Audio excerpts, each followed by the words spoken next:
Hola a todos y todas, bienvenidos y bienvenidas a un nuevo video de este canal Palabra Andante. Yo soy Libertad y el día de hoy vamos a hablar sobre las memorias en relación a la literatura.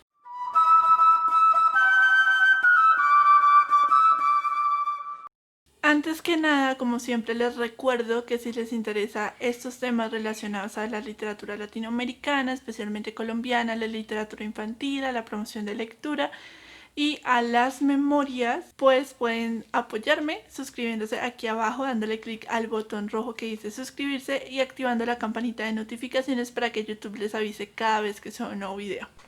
Para hacer este video me basé en un artículo que escribió alguien que fue profesor de la Universidad Pedagógica Nacional, que se llamaba Darío Betancourt. Ese artículo se llama Memoria individual, memoria colectiva, memoria histórica, lo secreto y lo escondido en la narración y el relato. Este artículo me llamó muchísimo la atención, se los voy a dejar abajo. Lo he releído varias veces, la primera vez que lo encontré fue gracias a que estaba haciendo una investigación en la universidad sobre la literatura testimonial. Indudablemente en Colombia el tema de la memoria, o de las memorias más bien, ha sido bastante estudiado por el tema del conflicto armado que hemos tenido aquí, social y político, durante toda la historia de Colombia.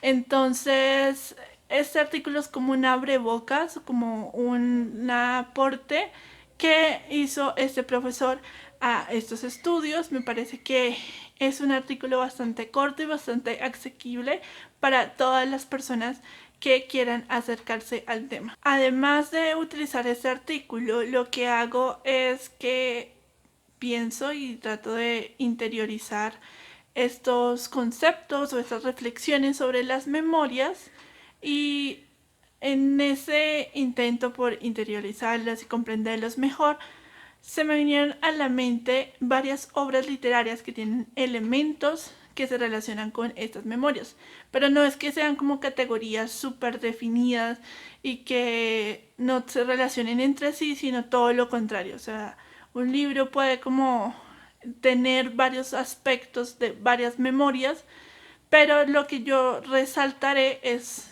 en relación a cada una. Bueno, ya lo van a ver en el video.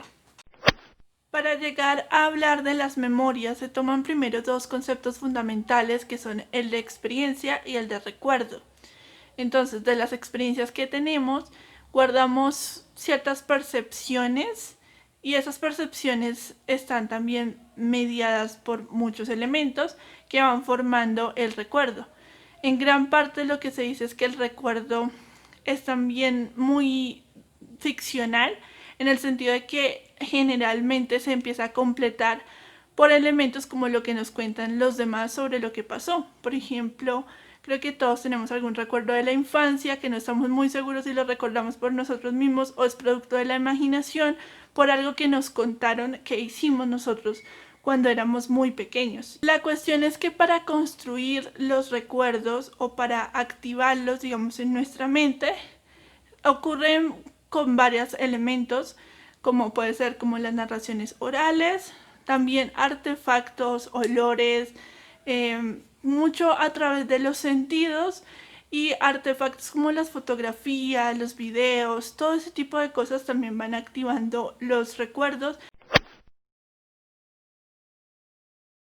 Pienso que hablamos de memoria individual cuando nos referimos sobre todo a esas percepciones muy específicas que cada uno tenemos de algo que hicimos, que pensamos, que vivimos nosotros por nuestra experiencia de vida, por nuestra personalidad, por nuestra sensibilidad, pero es algo muy particular de cada persona. Pensar en este tipo de memoria me trajo a la mente dos obras. Ya les voy a decir como por qué titubeé, pero la primera es Persepolis de Marjane Satrapi. Esta es una autobiografía gráfica, es preciosísima.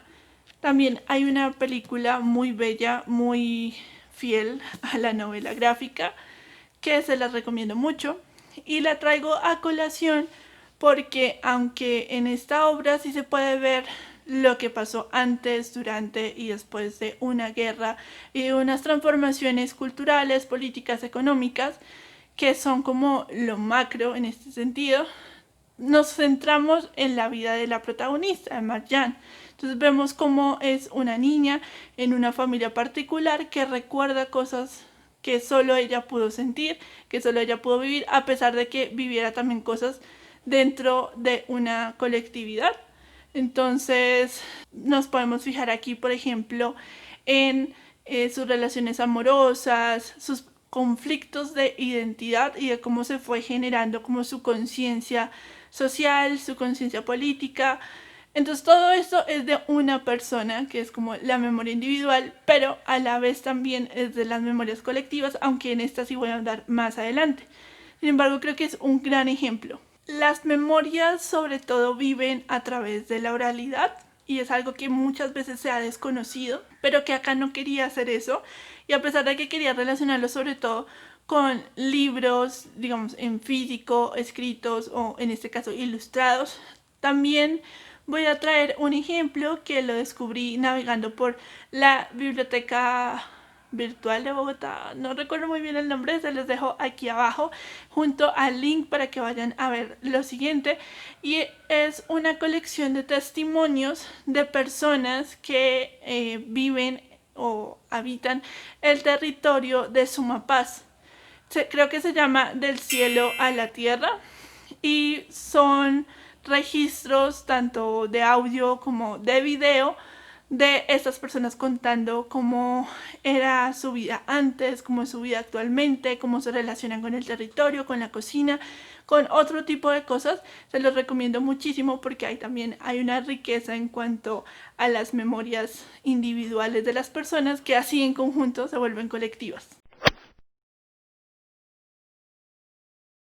Ahora, pasando a hablar de las memorias colectivas, estas yo las entiendo también por algo que escuché o que estuve ahí como presente en una discusión en un seminario que tomé sobre Hannah Arendt, y era como esta idea de que la realidad o la verdad objetiva, no recuerdo cuál era el término exactamente, se construye a partir de la diversidad de los testimonios de esas memorias individuales que van construyendo esa memoria colectiva. Entonces son cosas que van muy de la mano, porque lo que voy a decir es súper obvio, pero muchas veces no hacemos como conciencia de ello a profundidad, pues que la colectividad está compuesta por individuos y que esa relación entre lo colectivo y lo individual pues se hace como más evidente cuando empezamos a hablar específicamente de las memorias colectivas. En este caso solo pude pensar en un autor, y es Alfredo Molano, que ustedes saben que fue un importante sociólogo colombiano. Ya tienen un video hablando de este libro que se los dejaré en la i, que es Los años del tropel de Alfredo Molano. Pero más allá de este libro, yo creo que el proyecto literario y sociológico, y bueno, donde confluyen un montón de vertientes del conocimiento que tenía Alfredo Molano, es muy valioso, porque lo que él hacía muchas veces para construir una crónica era que reunía como muchos testimonios y los convertía todos en una sola crónica, y se abordaban esos testimonios a partir de que el personaje principal, si es que había uno o una familia, pues se relacionaba con otras familias, con otras personas, o a través de recuerdos de esos personajes. Entonces se iban confluyendo como en un gran río, varios ríos pequeños de las memorias de cada una de las personas, hasta construir la memoria de todo un territorio, de toda una comunidad. Entonces creo que es un gran ejemplo de lo que es construir como memoria colectiva, porque también me estuve cuestionando como si la memoria colectiva, en este caso en la literatura, tiene que construirse solo desde, digamos, un libro de varios autores, o cómo sería eso, y es algo que me parece muy interesante de pensar. Cuéntenme ustedes qué opinan. Ahora hablemos un poco de la memoria histórica. Este es un concepto que se volvió muy popular o muy reconocido a raíz de la firma del acuerdo de paz entre el gobierno y una guerrilla que había aquí en Colombia que se llamaba las FARC-EP. Entonces, dentro de ese proceso de paz, se empezó a hablar muchísimo, tanto en los medios de comunicación como en la academia, como en muchos otros espacios, acerca de la construcción de memoria histórica. Pero muchas veces no entendemos muy bien a lo que se refiere o realmente cuál ha sido como la construcción de ese concepto. Darío Betancourt en su artículo nos menciona que la memoria histórica supone la construcción de los, o más bien la reconstrucción de los datos del presente, de la vida del presente, sobre un pasado reinventado. ¿Eso cómo lo entiendo yo? Para ello, en la primera obra que pensé fue en Chango, el gran putas de Zapata Olivella, pero luego la descarté porque no la he terminado de leer. Sin embargo, tiene 5 partes, leí la primera y la segunda, pero en esa primera parte me pareció muy interesante, que era un poema un poco épico, pero también bastante importante en cuanto a lo que recogía de la memoria, porque narra esa diáspora de los pueblos negros que fueron esclavizados para traerlos de forma deshumana, horrible, a América como esclavos. Entonces es ese desarraigo que tuvieron, pero también cómo trataban de resistir y pues hasta el día de hoy con esa memoria ancestral que se ha podido conservar la relación con sus dioses y la caracterización de esos dioses, y de cómo también había un pensamiento muy rebelde gracias a su cosmovisión.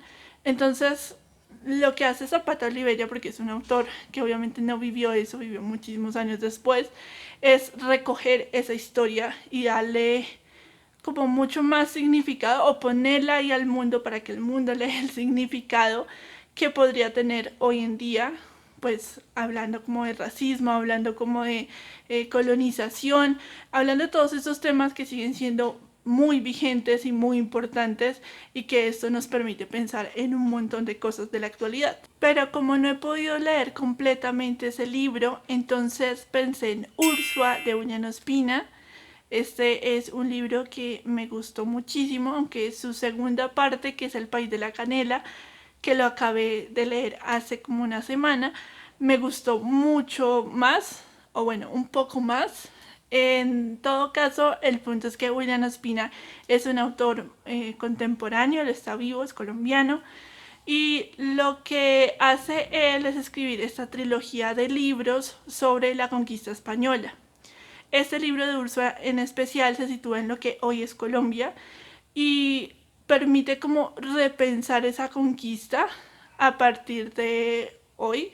Es decir, ¿por qué sería tan importante leer Ursula hoy? ¿Por qué es tan importante que un escritor de pleno siglo XXI escriba libros sobre este acontecimiento?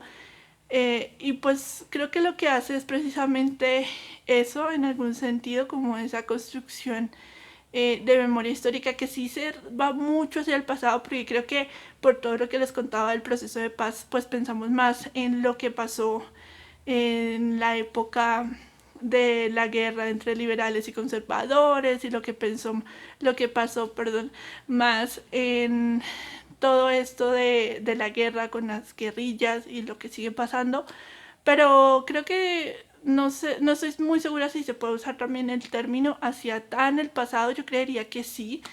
Y además William Ospina lo hace con una técnica literaria muy interesante, de que el narrador no sea el propio Ursua, sino otro personaje que es hijo de una indígena y un español. Entonces como que también ahí está otra cuestión de la identidad, y también es el permitir como poderle criticar a Ursua a pesar de que el punto de vista sea desde el colonizador.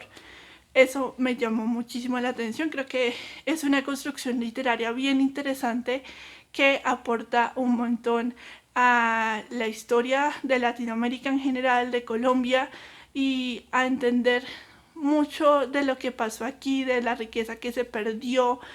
Sentí como una profunda tristeza también al ver los engaños de los españoles hacia los pueblos indígenas, y también como el exterminio de esa forma tan atroz. y creo que es algo que hay que tener vivos en la memoria, porque nosotros somos, bueno, en mi caso soy mestiza, hija pues de ese proceso de colonización, y creo que también para construir la identidad actualmente, porque creo que esto de las memorias está muy relacionado con lo de la construcción de la identidad, pero para eso espero hacer un video después. Pero en ese sentido, como que esa construcción de la identidad, que no sea como un solo estamos aquí ahora y ya, sino estamos aquí ahora, ¿por qué? ¿Por quiénes? ¿Qué pasó en el pasado? ¿De qué procesos históricos soy hija? Eso es todo por el video de hoy. Espero que les haya gustado, que les haya llamado la atención el tema, que quieran leer el artículo, que recuerden que se los dejo abajo. También lo que les hablé del Sumapaz y de estos testimonios grabados también se los dejo abajo. Cualquier otra cosa que tenga que dejarles, por favor revisen la cajita, porque es importante que ustedes también puedan acceder a esto, que me cuenten qué piensan, qué opinan, cómo ven este tema de las memorias, qué importancia ha tenido para ustedes, cómo lo relacionan con la literatura. Y pues eso es todo por este video. Nos vemos en un próximo video. No olviden suscribirse al canal. Adiós.